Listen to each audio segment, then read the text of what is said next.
Hey, this is Chase Smith, founder and CEO of Press Play Podcast. You may have heard me on the Oranges Oranger Cleveland Browns podcast with Jeremy Powell, now wonderfully hosted by Holly Wetzel, Cavs on the Break NBA podcast with Sam Amico, or my own podcast, the Chase Smith Podcast. I wanted to take a few moments to talk to you about a brand new subscription-based podcast we're offering this football season, the Press Play Sports Podcast. This premium podcast feed will send all of the sports podcasts offered on the Press Play Podcast Network to one central feed. Yes, you can still follow and subscribe to all of our individual shows for free on every podcast platform. But if you wanted to consolidate your podcast feed and listen to them all in one location, the Press Play Sports Podcast is for you. I'm talking the Oranges and Oranger Browns podcast with Holly Wetzel and Jeremy Powell, Red Guy and Rhoda, Sable Brothers on the Baseline, Cavs on the Break, the Dennis Manoloff Show, the Ball Card Show, the Premium Fantasy Podcast, a Swing and a Tribe MLB podcast, and the Tim and Shipe Show, a college football podcast, all in one feed. All 9 of our sports shows curated into one single podcast feed. Out the door, you're looking at $5.36 a month after tax. That's $5.36, just about the cost of a drink at Starbucks. And this is only offered on Apple Podcasts. You can't get this anywhere else. It's an Apple Podcast exclusive. Just go to the search bar and search Press Play Sports. It'll come up and you can subscribe from there. We're excited to offer this consolidated, curated sports feed for you to enjoy. And as always, thank you so much for listening and your support. Part of the Press Play Podcast Network. Welcome to the latest edition of the Dennis Manoloff Show, part of the Press Play Podcast Network. The producer and director for this show is Jordan Powell, doing his typically outstanding work. Come to you taping on a Friday afternoon in a very good mood because the Cleveland Browns defeated the Denver Broncos 17-14 on Thursday Night Football, the lid lifter of NFL Week 7. Some victories, not all victories are created equal. That was certainly the case here with the Browns. A victory does not have to be aesthetically pleasing. It doesn't have to feature stars all over the field in order for it to have an impact. The Cleveland Browns' psychological component for last night's victory is off the charts. You can barely even quantify what a boost this was psychologically for the Cleveland Browns. To wit, they entered the game having lost 2 in a row, including 37-14 at home just, 4 days earlier, Sunday afternoon against the Arizona Cardinals. In the previous 2 games, the 2 losses, they had given up a combined 84 points because the previous week they had lost to the LA Chargers in LA 47-42. On top of that, they had injuries galore. On the offense alone, Baker Mayfield, torn up shoulder, out for Denver. Top 2 running backs, Nick Chubb and Kareem Hunt, out. Top 2 wide receivers banged up. Another wide receiver, Donovan Peoples-Jones, who's been playing well, injured. Right tackle Jack Conklin out. So the Browns were facing an enormously uphill battle in trying to end the 2-game losing streak. Granted, it helped that the Denver Broncos were the opponent. The Denver Broncos started 3-0. They were the darlings of the NFL for about 5 seconds. And then they lost their next 3. So they came into Cleveland at 3-3. In other words, if you're going to play a team that's undermanned, Denver's one of those teams that you want to play. I mean, excuse me, if you're undermanned and you're playing a team, that Denver's one of the teams you want to play. But here's the deal. The Denver Broncos, though they had lost 3 in a row and they had their share of injuries, there's no way they didn't think they could win that game. You saw the line for the game going from Cleveland heavy favorites, or at least a touchdown favorite, to I think by kickoff it was 1.5. So many people were looking at this saying the Denver Broncos are gonna get it done because the Browns are just too banged up.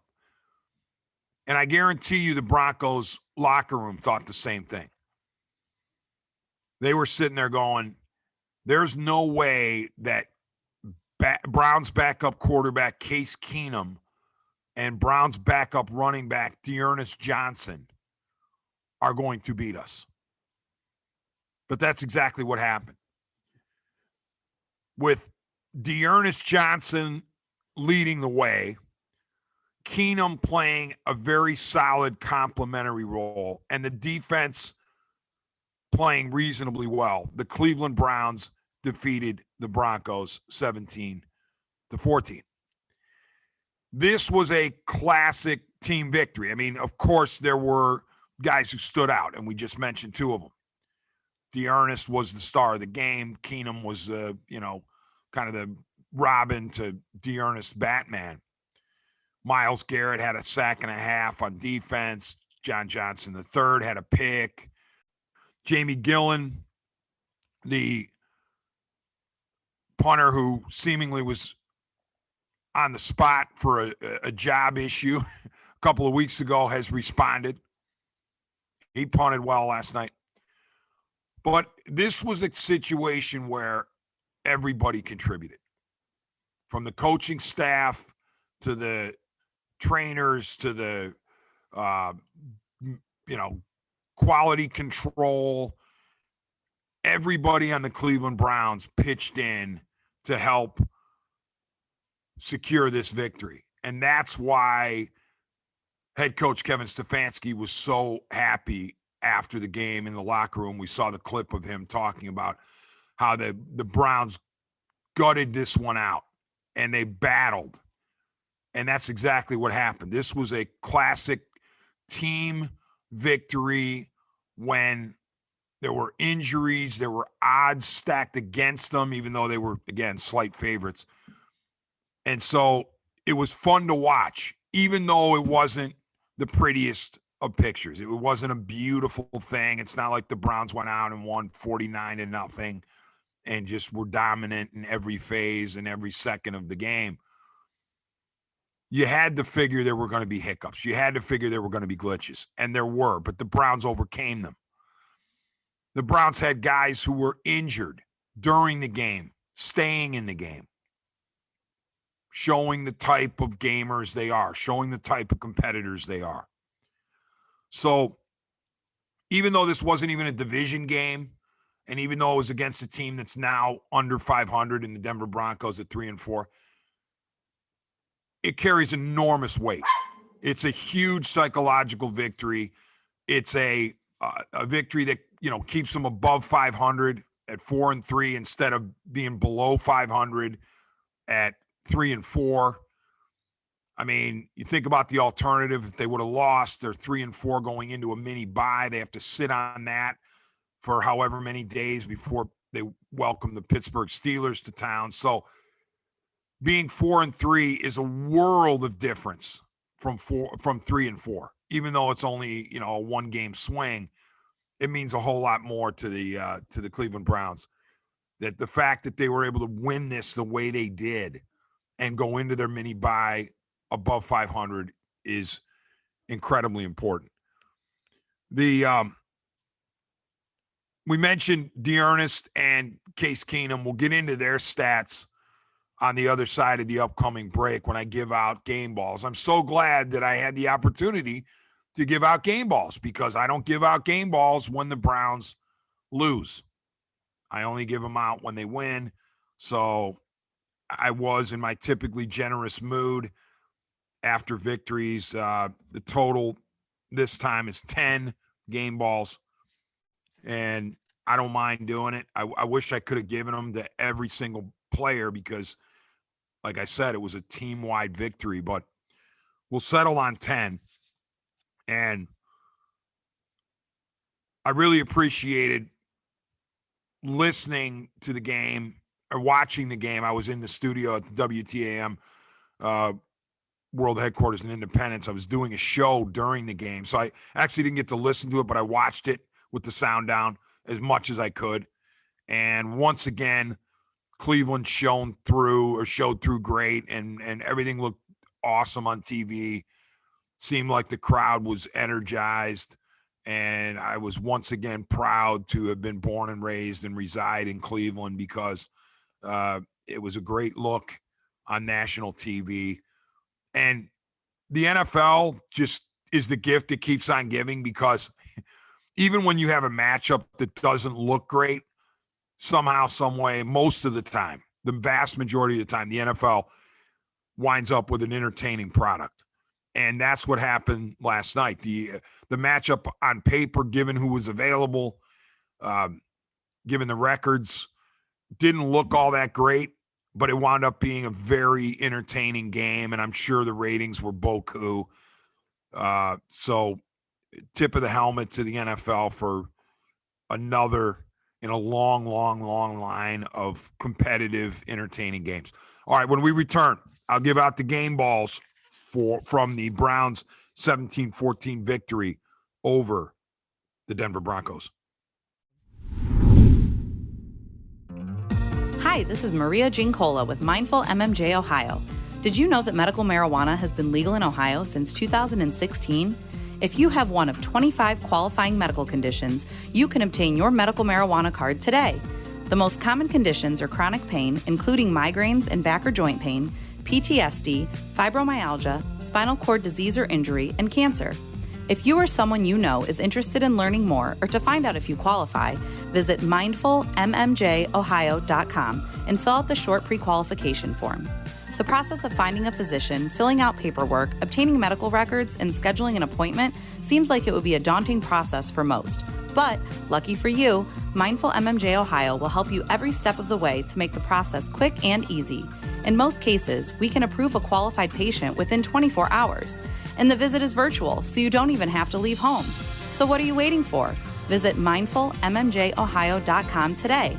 That's mindfulmmjohio.com. Let us help you be more mindful of your health and find a natural way to find relief from your symptoms. Welcome back to the Dennis Manoloff Show, part of the Press Play Podcast Network. This episode produced and directed expertly by Jordan Powell. Time for the game balls. And as usual, I'm in a generous mood. 10 from the Browns' 17-14 victory over the Denver Broncos on Thursday Night Football to open NFL Week 7. Game ball number 10, punter Jamie Gillen. A couple of weeks ago, Jamie Gillen was in the hot seat. It was no secret. Browns were trying out punters to see if perhaps they were going to replace the Scottish Hammer.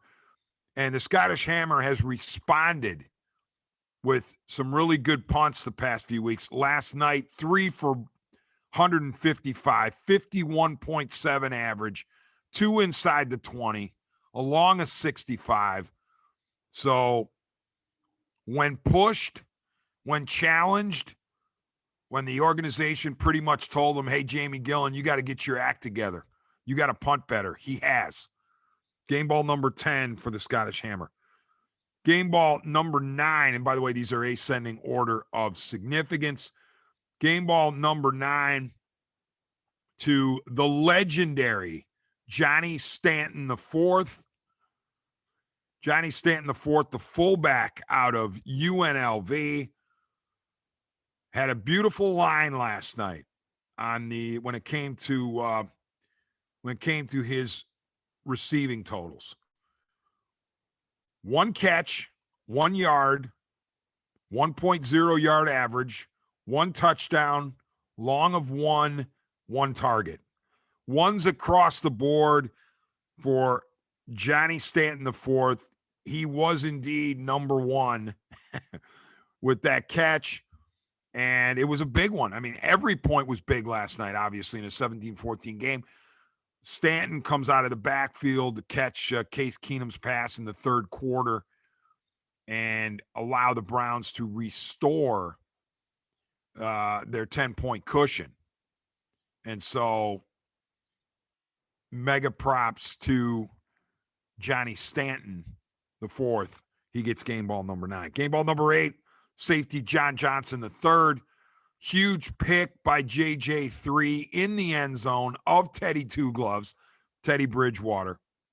I don't think Teddy Bridgewater saw John Johnson III, and Johnson did what he's supposed to do. He played center field, and all of a sudden he popped into Bridgewater's vision, but it was too late. Interception for Johnson in the end zone. Obviously an enormous pick, and it's, one of the things that's been lacking from the Browns overall on the defensive side is turnovers. So anytime the Browns get a turnover, it's a big deal, and that was a big deal. That was a huge pick coming as it did in the end zone. Game ball number 7, Browns linebacker Anthony Walker.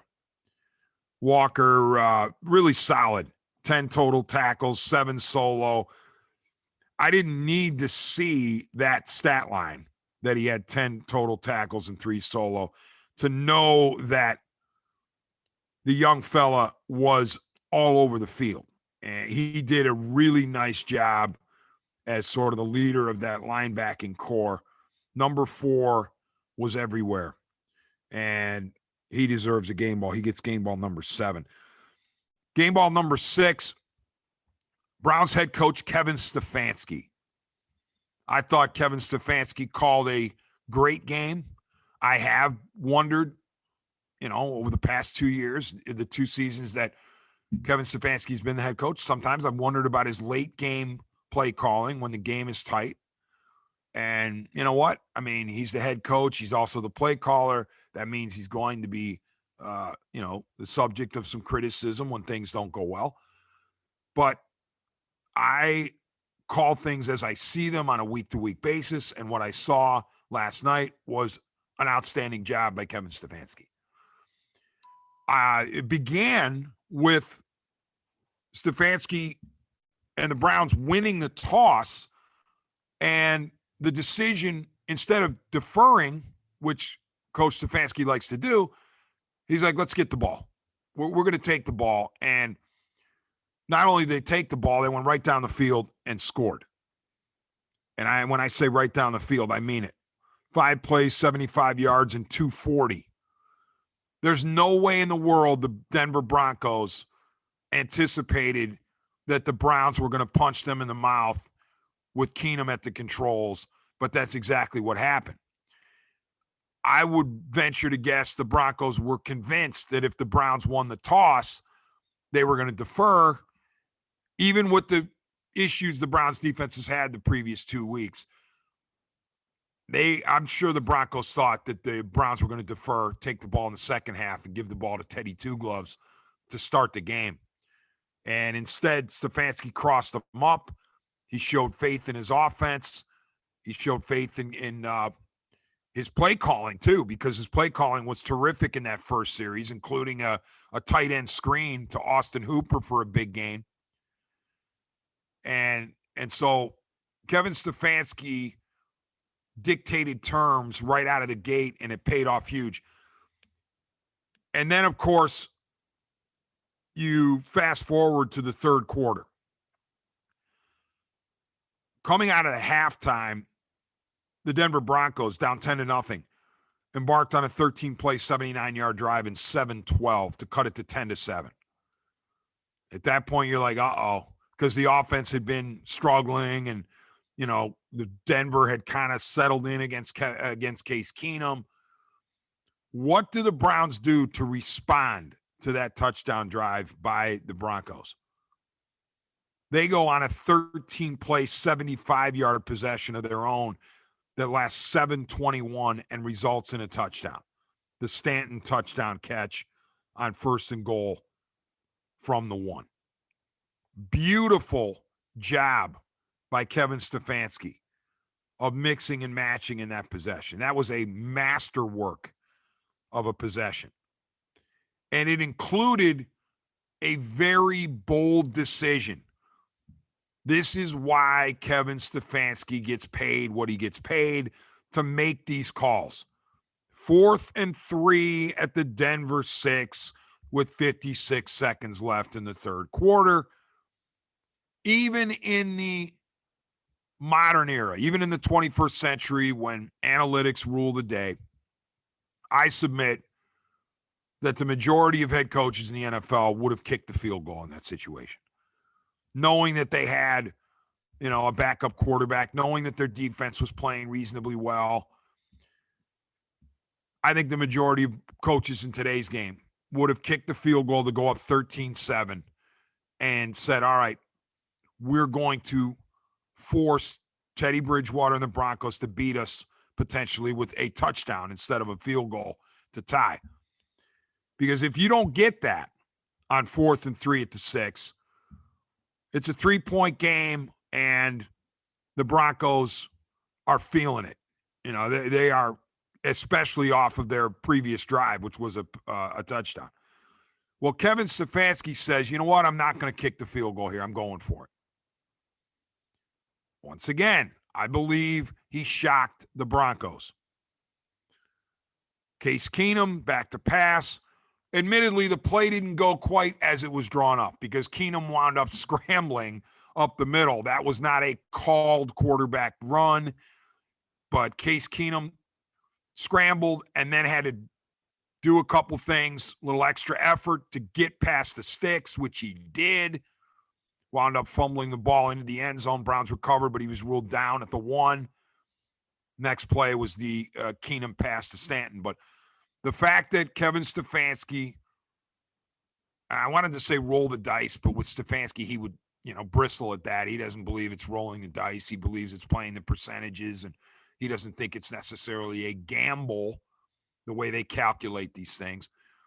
But a bold decision by Kevin Stefanski to eschew the 3 points, the almost guaranteed 3 points by Chase McLaughlin to go up 13-7, and instead go for the throat, go for the first down, and presumably then the touchdown. If you get the first down, you're at what? All you needed was the 4 at that point, or the 3, just inside the 3. So the bold decision pays off, and that's why Kevin Stefanski, one of the reasons why Kevin Stefanski earns game ball number 6 from me. Game ball number 5, the combination of Jarvis Landry and Odell Beckham Jr. The Browns veteran receiving duo, the best buddies from LSU. Combined output from Jarvis and Odell: 7 catches for 60 yards on 14 targets and no touchdowns. You say, Dennis, what are you doing? I mean, why are you giving a combined game ball to Odell and Jarvis? You know why? Because of the fact that they were even out there. These were 2 veterans who were balling. You could tell they were injured. And yeah, Odell had a drop and whatnot and a legal procedure penalty. And Jarvis Landry didn't come up with every ball thrown to him.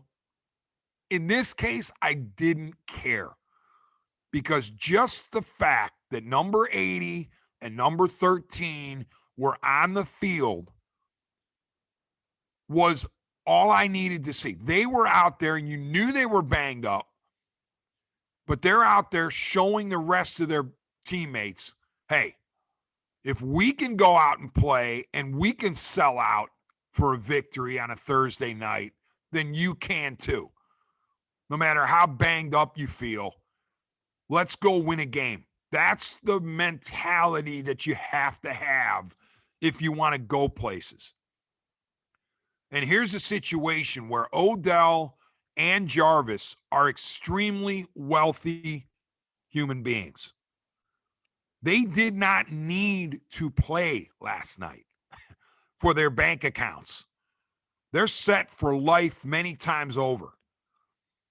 They didn't need to play even if they were desperately seeking cash. They didn't need to play for health reasons. Both of them, if they would have said, hey, we can't go tonight, nobody would have argued. Jarvis is banged up everywhere. Odell's got a shoulder that's screaming at him, among other things. He just came back from last year's torn ACL. So nobody would have said a peep about either one of these guys sitting out. And not only did they not sit out, they both played. And that had to be an inspiration to their teammates. That had to rub off. And so that's why I give Jarvis and Odell a combo game ball number 5. Game ball number 4, the Browns defense. Much maligned, and rightly so, from the previous 2 weeks after giving up 47 and 37 to the Chargers and Cardinals, respectively. The defense helped hold the Broncos to 15 first downs, 223 total yards, just 4.6 yards per play, 41 yards rushing, just 23:09 of possession time. And they got an all-important pick in the end zone, as we mentioned, by John Johnson III. The defense has had an interesting season, to say the least. And the way I break it down, it's been 7 games. I see it as kind of the defense going 3-3-1. They've had 3 victories, and I'm talking about not that they're solely responsible for the victories, but they have had a victorious performance 3 times. They've had a non-victorious performance 3 times, and they've essentially had 1 draw. The victories for the defense against the Bears, at the Vikings, and against the Broncos. Combined points allowed in those 3 games, 27. I mean, that's really, really, really, really, really good. The losses, if you will, from the defense: at Kansas City, at the Chargers, home to the Cardinals. Combined or points allowed in those games, all north of 30. I can't remember what the final was of the Kansas City game. Was it 32-27 or something in that neighborhood? And then you had the 47-42 loss to the Chargers and the 37-14 loss to the Cardinals. So in those 3 games, no question, the defense has sprung a lot of leaks. In the defense's defense, as it were, the 3 quarterbacks who orchestrated those high point totals for the opponent were Patrick Mahomes, Justin Herbert, and Kyler Murray. 3 guys who are mentioned among the best of the best these days at what they do. Even though Herbert had a hiccup last week in Baltimore, Justin Herbert is a quarterback on the rise in his 2nd year. Mahomes is a former MVP. Kyler Murray, some would say, is the MVP through week 6. Oh, by the way, the Cardinals are 6-0, and Murray's been out of his mind good. So it's not like the Browns in those 3 bad games lost to or were overwhelmed by quarterbacks who weren't very good. Quite the opposite is true. And then the draw, where the defense is concerned, was that home game against the Houston Texans. It's just a middling game. The Texans are trash. The Browns actually got a decent version of the Texans, at least out of the gate, when Tyrod Taylor was quarterbacking before he had to leave because of an injury. The final was, I believe, 31-21. So it wasn't a great performance by the D. It wasn't a bad performance by the D. So I kind of put that one as a draw. So it's been an interesting road for Joe Woods' defense, but they came to play last night, and the Browns needed them to. So you give the Browns defense game ball number 4. Game ball number 3, the Browns offensive line. Jed Wills Jr. playing hurt at left tackle. And by the way, everybody on the line. Okay, let me just stop that by saying everybody on the field is playing hurt. Everybody on an NFL field is playing hurt. It's just levels of pain. It's just degrees of pain tolerance is what we're talking about. But in Jed Wills' case, the left tackle, he's probably injured more than other guys are. But he's out there balling. Joel Bitonio doing his typically great work at left guard next to Jed Wills Jr. at left tackle. J.C. Tretter, one of the most underrated players in the NFL, doing an excellent job at center. Wyatt Teller at right guard. And then Blake Hance filling in for the injured Jack Conklin. That O-line helped the Browns rush for 182 yards and limited the Denver Broncos to 1 sack. And that sack did not come courtesy of Von Miller, the future Hall of Fame edge rusher for the Broncos, who talked a good game in the run-up to the game, talking about how he was going to essentially destroy, he used a different word, the guy who was lined up against him. That would be Blake Hance. And Hance did a heck of a job of holding his own. Von Miller wound up exiting the game because of an injury. But awesome job by the O-line in helping the Browns have a quality offensive performance considering the circumstances, and especially on the ground. Game ball number 2, quarterback Case Keenum. Case Keenum did exactly what he is paid handsomely to do. And when I say paid handsomely, I mean paid handsomely for his role, which is backup quarterback. The Browns did not sign Keenum to a 3-year, $18 million contract with $10 million guaranteed so that he could sit there and not do anything when called upon or fall on his face when called upon. There was an expectation based on what he was paid, based on the fact that he has a bit of an NFL resume, including a really nice season a few years ago with Minnesota. There's an expectation that when Keenum's number is called, he will deliver. Now, was the expectation that he was going to have eye-popping numbers and sling the ball all over the yard and do, have highlight reel throws? No. The expectation was that Case Keenum is going to go in there as a veteran presence. He's going to have a calming influence on the huddle, on his teammates. He's going to execute the game plan as scripted or as directed. He's going to limit his mistakes, and he's going to lead this team to victory on the offensive side. Well, that's exactly what Case Keenum did. 21 of 33 for $199, 1 TD, no picks, just 1 sack for 5 yards, avoided a couple of sacks, sure thing sacks. In his first win, got his first win as a starter since week 6 in 2019 in the NFL. And that is what we saw from Case Keenum on Thursday night was textbook for what a veteran backup is supposed to do. And that's why Case Keenum gets game ball number 2 for me. By the way, we knew going in that Keenum's really good at play action. 10 of 13 for 129 yards and a touchdown on play action for Keenum last night. So he was as advertised. Now, I haven't mentioned much the guy who he replaced, Baker Mayfield. I'll quickly get into Bake Show before we move on to the obvious game ball number 1. Baker Mayfield, banged up shoulder, to say the least, torn up shoulder, labram's a mess. And then on top of that, in the run-up to the game, we hear from Jay Glazer of Fox Sports that he has a fracture in the shoulder area, the humerus bone, I think it is. So Baker Mayfield was ultimately ruled out.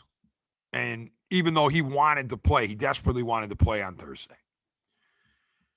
Well, he didn't play, and Keenum was able to hold the fort. And that's the key here. Case Keenum, in my opinion, is capable of holding the fort while Baker Mayfield heals as much as he possibly can heal.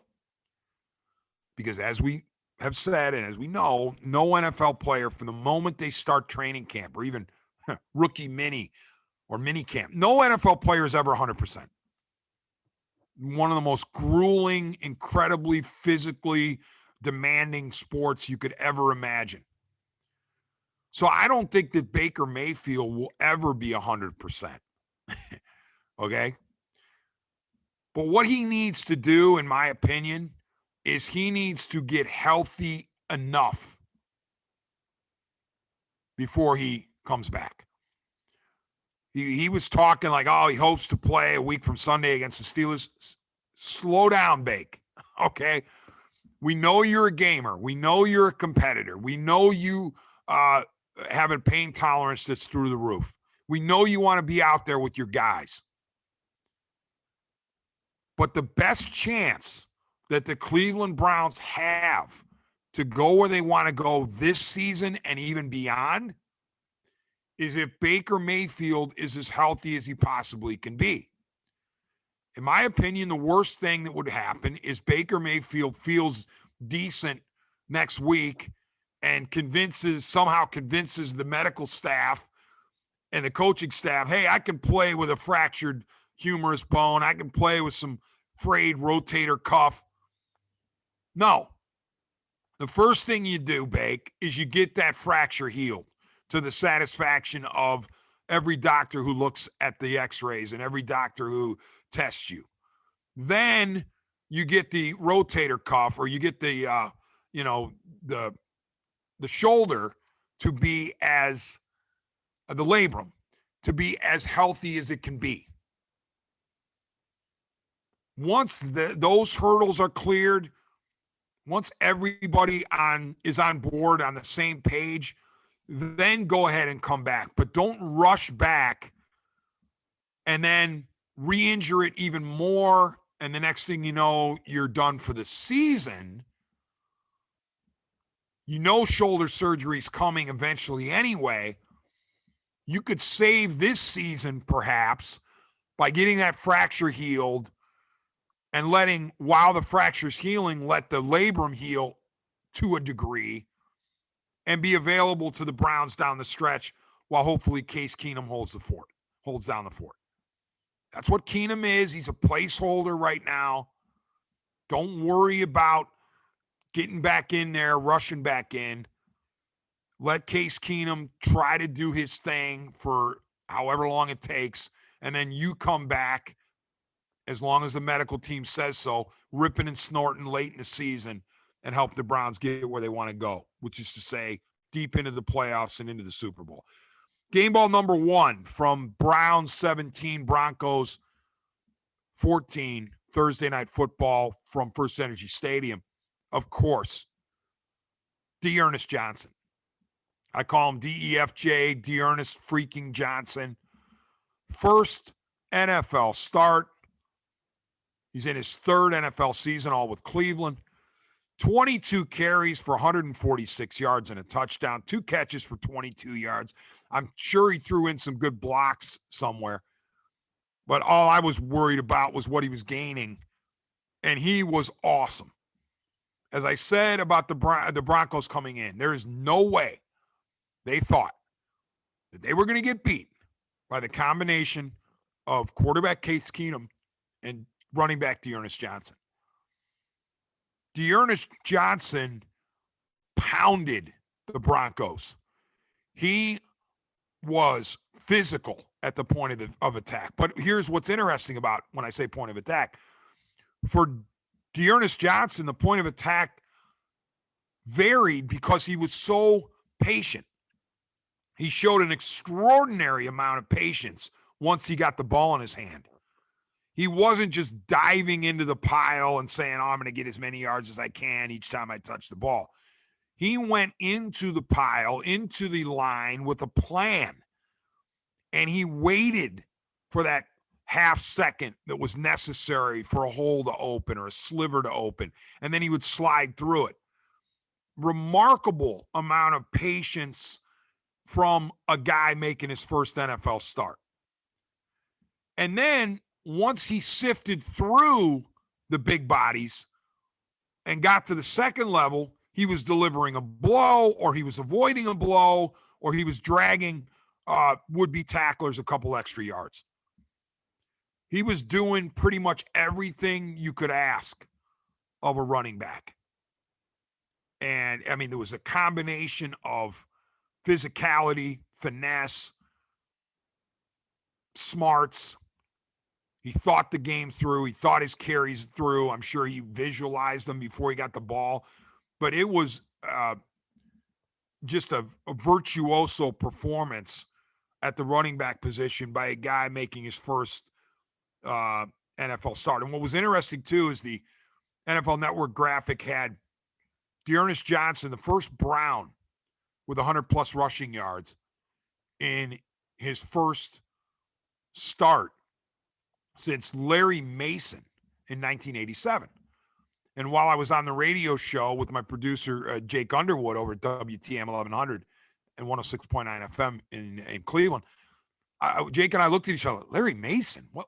Larry Mason? And then we remembered 1987 was the strike year.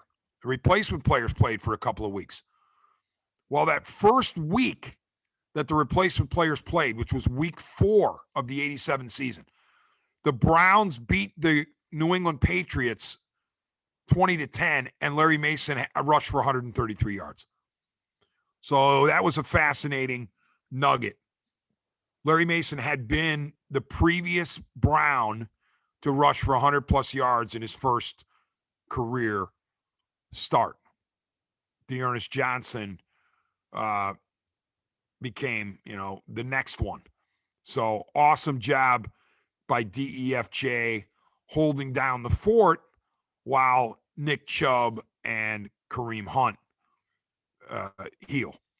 All right, when we return on the other side of the break, we'll talk briefly about the Cleveland Cavaliers. Hello, this is Don Mike Mendoza, the host of the Producing While Asian podcast. Join us to listen in on conversations with everyone who identify from producers to non-producers who all are part of the AAPI community. There's all that and more on the Producing While Asian podcast here on the Press Play Podcast Network. The R&R podcast going to be rocking and rolling with you because football season is underway. College, Ohio State, the Power Fives, the MAC, the Browns. Michael Regai, are you ready to rock and roll with some football? Kenny, I've been ready. This is our time of year. This is what R&R is all about. We're going to be with you every week. Kenny just said it, Browns, NFL, Ohio State centric. So you got to stay with us all fall and winter long here on R&R. That's right. The Regai and Rhoda podcast coming to you here on the Press Play Podcast Network. Subscribe now and don't miss a show. And welcome back to the Dennis Manoloff Show, part of the Press Play Podcast Network. We've talked about the Browns and their stirring 17-14 victory over the Broncos on Thursday Night Football in Cleveland. We'll now talk briefly about the Cleveland Cavaliers, who opened their season on Wednesday night, October 20th, at Memphis against the Memphis Grizzlies. They lost 132-121. It marked the NBA debut of Evan Mobley, the number 3 overall pick in the 2021 draft by Cleveland. Evan Mobley had a really nice game overall, all things considered, for his maiden voyage in the NBA, the 6'11" forward center out of USC. Other Cavs had good offensive games, including Jared Allen, 11 of 11 from the field. But ultimately, the Cavs lost because they didn't play much defense at all, as evidenced by 132-121. And the fact that the Cavs gave up 73 points in the first half.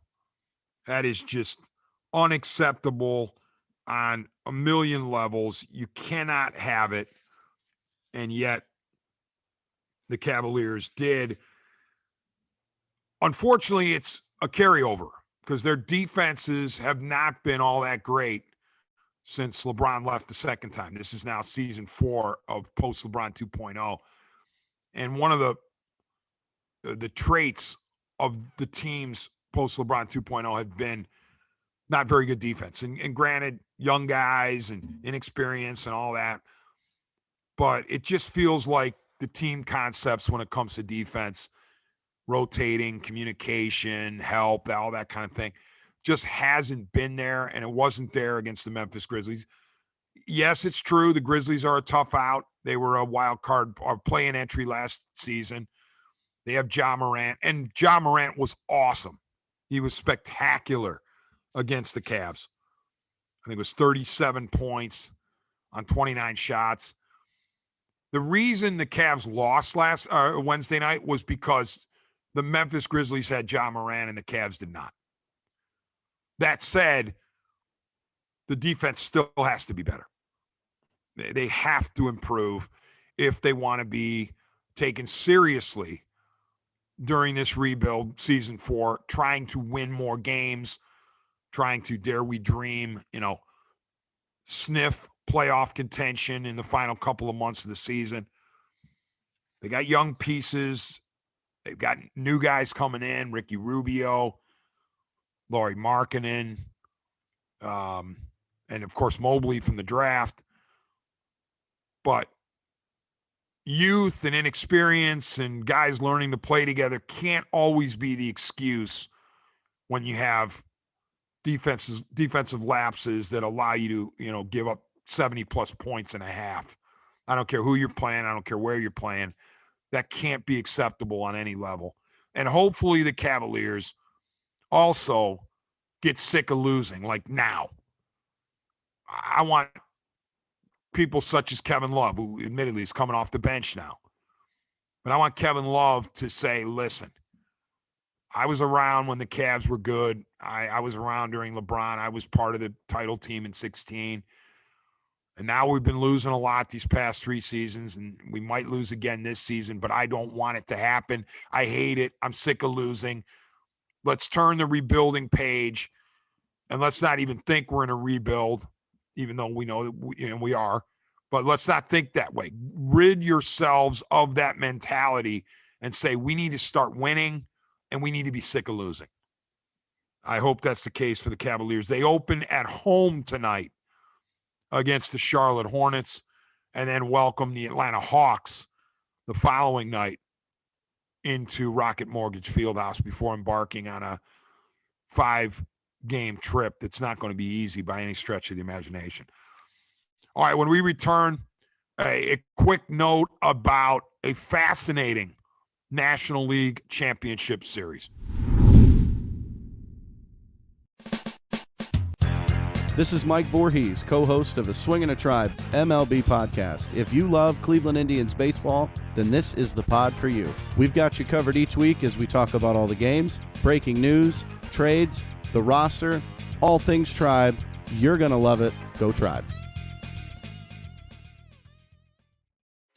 Hello, Brooks here with the Books with Brooks monthly book club podcast. We read one book a month and then we talk about it. Books like Stephen King's The Shining or Where the Crawdads Sing by Delia Owens. If you're on the hunt for book recommendations and enjoy sparkling conversation, come read along with us and then listen in.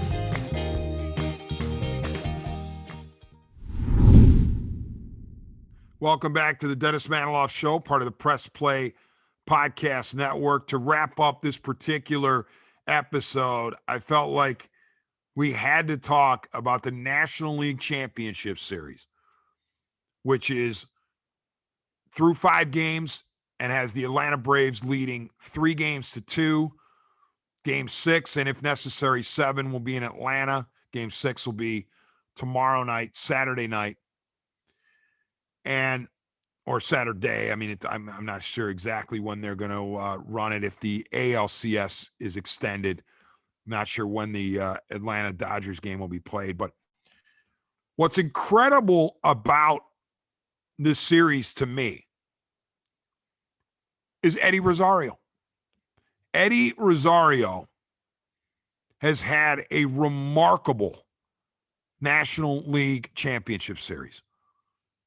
1 for 4, 4 for 5, 1 for 3, 4 for 5, 2 for 4. The second 4 for 5 featured 2 homers, 4 RBI. One of the 1 for 3s featured 2 walks. Eddie Rosario is, as far as I know, the only player in League Championship Series history, American or national, to have multi-4-hit games in the same series. And the reason that Eddie Rosario is such a fascinating guy to watch and such a fascinating story is because of what's happened to him in 2021. Late January, the Cleveland Indians sign Eddie Rosario to a 1-year, $8 million contract. He had been with the Twins. The Twins felt like he was on the decline. They weren't willing to pay him what he wanted. Rosario didn't find any other takers, on multi-year deals to his satisfaction. So he clearly signed a 1-year deal, no options, as a make good. This was Eddie Rosario's chance to rehabilitate his resume and bump up his market value. Well, it doesn't get off to a very good start, and it doesn't really result in much as an Indian. Plays, 70-plus games for the Indians, and let me get the exact numbers. 78 games for the Tribe, and hit 254, 685 OPS, which is essentially 100 points below his career average of OPS. Not only is he not producing, then he gets injured, an abdominal. He's on the injured list in the run-up to the trade deadline at the end of July. So the Eddie Rosario 1-year, $8 million, just not happening for Cleveland. There was no real value in return. The Cleveland Indians trade Eddie Rosario while he's on the injured list to the Atlanta Braves. The Braves being desperate for outfielders. And by the way, the Braves not, exactly dominating at that stage of the season. Very much in doubt whether they'd win the NL East. Braves acquire Eddie Rosario while he's injured, knowing they're not going to get him back for a few weeks at least. They send to the Indians Pablo Sandoval, and they receive some cash from Cleveland to help offset the remaining couple of million of Eddie's contract. Rosario winds up playing 33 games in the regular season for the Braves. So he finishes with 111 between the Indians and the Braves. In his 33-game close of the season with the Braves, he's considerably more productive. Finishes 271 with a 903 OPS than he was with Cleveland. But that doesn't even begin to tell the story. The fact that Eddie Rosario played well for the Braves down the stretch and helped them win the NL East, that's not even the issue. The issue is what happens next. Rosario's playoffs have been unbelievable. What is it, 9 games now? 9 games have been played. He has a 9-game postseason hitting streak. Against Milwaukee, he was 1 for 3, 1 for 4, 1 for 3, 1 for 3. I want to say one of those was a walk-off. I believe it was the clincher, the 5-4 game. Let me see. Let me double check. No, that was Freddie Freeman's home run. But Eddie Rosario did have a huge hit in that game 4, what wound up being a series clincher. The Braves won the series 3-1. Rosario had a 2-run single to tie the score 2-2. And eventually Freddie Freeman, their star first baseman, homered in the 8th to make it 5-4. That was the final. And the Braves won the series. But Eddie Rosario, 1 hit in the first 4 games of the postseason, all against Milwaukee, and then just exploding against the Dodgers. Has 12 hits in 5 games of the NLCS. To think of where he started the season and to think of how he was acquired, Pablo Sandoval never played a second for the Cleveland Indians. He wasn't signed to anything. He didn't land here on a plane. He never put on a uniform. The Indians cut him loose. And they were still the Indians, now the Guardians, but they were still the Indians. So there was nothing going on with the Indians and Sandoval. Eddie Rosario was on the shelf when the Braves acquired him. The Braves waited on him, and look what they've gotten.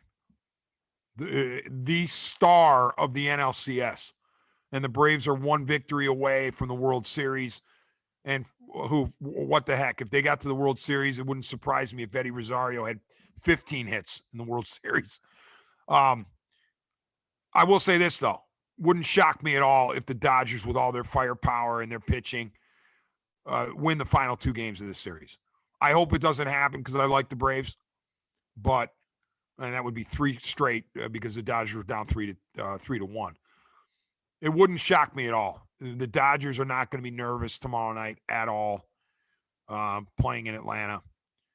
I hope the Braves win because I like the Braves more than the Dodgers, and I certainly like the Braves more than the Astros or the Red Sox, the 2 ALCS teams. That series, Game 6 tonight in Houston, Astros up 3-2. But I just can't get over the rise of Eddie Rosario in Atlanta. All right, thank you very much for listening. Thank you, Jordan Powell, for your expert work as producer-director. We'll talk to everybody soon.